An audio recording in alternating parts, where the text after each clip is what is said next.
Hello everyone, আমি অর্চিতা আর আমার নতুন আইটি ব্লগে আপনাদের সবাইকে স্বাগত জানাই। কেমন আছেন সবাই? আশা করি আপনারা ভালো আছেন, সুস্থ আছেন। আজ বুধবার বিকেল 4টা বাজে আর আজ ওয়েদারটাও ভালো, রোদটা কি সুন্দর পড়ছে দেখুন গাছগুলোতে। ও যা, আপনাদের তো এখনো অবধি এই বাড়ির গার্ডেনটা দেখানোই হয়নি, চলুন গার্ডেনটায় গিয়ে দেখাই। গার্ডেনটায় যেতে গেলে বাইরে থেকে যেতে হয়, ভিতরে কোনো গেট নেই যাবার। আর রোদ হয়েছে ঠিকই, কিন্তু ঠান্ডা অনেক বাইরে, তাই আমাকে জ্যাকেট পরতে হলো, না হলে বাইরে পা রাখা যাবে না, এত অসম্ভব ঠান্ডা। আর এই তো আমরা চলে এসেছি এই ছোট্ট গার্ডেনটাই। দেখুন কি সুন্দর না, নিচেটাই ছোট্ট ছোট্ট ফুল আর ঘাস, আর ওপরে এত বড় গাছ। কি অপূর্ব লাগছে বলুন গাছগুলো দেখতে, রোদটা পড়ছে বলে তাতে আরো সুন্দর লাগছে। আর এই তো আমি ঘরের ভিতরে চলে এলাম আর এসে দেখলাম যে একটা পার্সেল এসেছে। আসলে একটা মিনি মিক্সার গ্রাইন্ডার অর্ডার করেছিলাম, ওই বড় গ্রাইন্ডার গুলো অর্ডার করলাম না, এই ছোট্টগুলো অর্ডার করলাম। এই শুকনো মশলা বা কম পরিমাণে জিনিসগুলো খুব ভালো করে গ্রাইন্ড হবে তাই। এটি অ্যামাজন থেকে অর্ডার করা, দাম পড়লো ওই 27 পাউন্ড, মানে ওই ইন্ডিয়ান রুপিতে 2800। আর এই যে দেখুন সাইজটা কত ছোট। আর ইন্ডিয়াতে যেমন আমাদের সব ব্র্যান্ড গুলো চেনা আছে, বাট এখানে তো কোনো ব্র্যান্ডই চেনা নেই আমাদের। যেমন এর গ্রাইন্ডারটাও আমরা অ্যামাজনের রিভিউ আর রেটিং দেখে অর্ডার করে দিলাম, আর ইজি রিটার্নও ছিল, যদি কোনো অসুবিধা হয় তাহলে রিটার্ন হয়ে যাবে। আর এটার সাথে একটা ছোট্ট ব্রাশ এসেছে, জানি না এই ছোট ব্রাশ দিয়ে কি পরিষ্কার হবে। আর এসেছে এটার সাথে একটা কেবল কর্ড ওয়্যার। আর এই গ্রাইন্ডারটার নাম ছিল কফি গ্রাইন্ডার, বাট সেখানে মেনশন করা ছিল যে সব ধরনের স্পাইস মানে মশলাও গ্রাইন্ড করতে পারি। আর প্রায় ইন্ডিয়ার টাইমে বিকেল হয়ে গেছে, মানে আমাদের জন্য তো 4টা-5টা বিকেল, তাই না? এই জন্যে একটু কফি বানালাম। আর আজ ভেবেছিলাম বিকেলে ধোসা বানাবো, তাই সব জিনিস রেডি করে নিয়ে চলে এসেছি আমি ধোসা বানাবার জন্য। এই ধোসা ব্যাটারটা কেনা হচ্ছে, ব্যাস প্যাকেট থেকে বের করে সামান্য পরিমাণে জল মিশিয়ে তৈরি হয়ে যায় ধোসা ব্যাটার। আর এখানে আমি ধোসা বানাবার জন্য একটা ননস্টিক প্যান নিয়েছি, সেটা একটু তেল দিলাম, তেলটা গরম হয়ে যাওয়ার পর একটু ঠান্ডা জলে ছিটে দিলাম, দিয়ে সেই জলটাকে একটা শুকনো কাপড়ে করে পরিষ্কার করে নেব, দিয়ে একটা হাতা নিয়ে ধোসা ব্যাটারটাকে এইভাবে গোল করে নেব।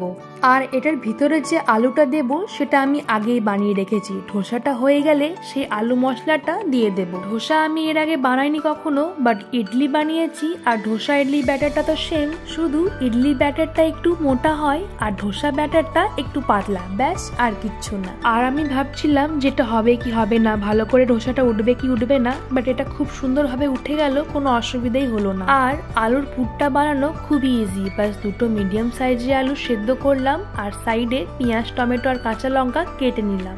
তারপরে একটা প্যান নিলাম, সেটাই একটু তেল দিলাম, তেলটা গরম হয়ে গেলে একটু কালো সর্ষে, কারি পাতা আর শুকনো লঙ্কা দিলাম, দিয়ে পেঁয়াজটা দিলাম, ভাজা হয়ে গেলে টমেটো আর কাঁচা লঙ্কা আর নুন দিলাম। তারপরে হলুদ, জিরে গুঁড়ো, ধনে গুঁড়ো আর একটু সাম্বার মশলা দিলাম, দিয়ে ভালো করে ভেজে নিয়ে আলু দিয়ে দিলাম, দিয়ে ভালো করে ম্যাশ করে নেওয়ার পর নামিয়ে দিলাম। আর দেখেছেন কি সুন্দরভাবে আমার একটা ধোসা তৈরি হয়ে গেল। আর একটা যখন এত ইজিলি তৈরি হয়ে গেল তখন মনে হচ্ছে যেন আরো বানাই, এক্সাইটমেন্টটা বেড়ে গেল। আর ধোসার সঙ্গে তো সাম্বার মাস্ট, কিন্তু আমি আর আজ বানালাম না, কারণ প্রথমবার ধোসা বানাচ্ছি আর আমার পুরো মাথাটা ধোসাতে লেগেছিল যে ভালো হবে কি হবে না। কিন্তু আমার সব থেকে বেশি ভালো লাগে ধোসার ওই হোয়াইট চাটনিটা, যেটা নারকেল দিয়ে তৈরি হয়, সেটা খেতে সত্যি ব্যাপক লাগে। আর এখানে নারকেল দেখেছিলাম যে পাওয়া যাচ্ছে ওই ইন্ডিয়ান স্টোরে, পরের বার দেখবো নিয়ে আসবো।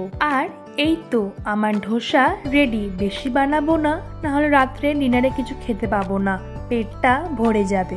সাম্বার তো বানালাম না, বাট ধোসার সঙ্গে কিছু তো চাই খাবার জন্যে, তাই একটা ইউটিউবে রেসিপি দেখলাম টমেটো চাটনি, ওটাই বানাবো এখন। মিক্সার গ্রাইন্ডারে দিয়ে দিলাম টমেটো, ধনেপাতা আর দুটো শুকনো লঙ্কা আর একটু নুন, ভালো করে বন্ধ করে নিচ্ছি, দিয়ে গ্রাইন্ড করে নেব পুরোটা। আর দেখুন ভালোই হলো, আজই এলো এই মিক্সার গ্রাইন্ডারটা আর কাজে লেগে গেল, না হলে এখন ভাবতে হতো যে কিসে চাটনিটা গ্রাইন্ড করব।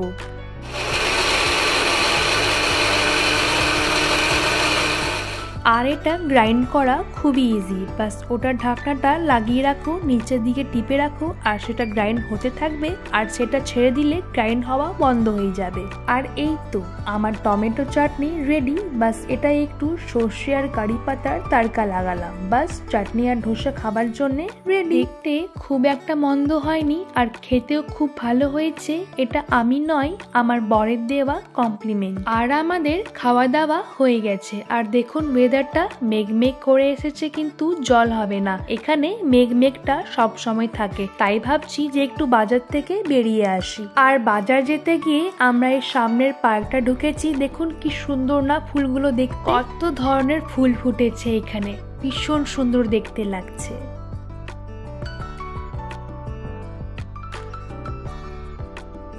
আর আমরা চলে এলাম বাজারের দিকে, কিন্তু কিছু কিনতে নয়, এমনি ঘোরার জন্য। আর এসে দেখি যে এইখানে ওপরে লাইট লাগানো হচ্ছে। কিসের জন্য লাগানো হচ্ছে জানি না, কিন্তু দেখতে বেশ ভালো লাগছে। বলুন,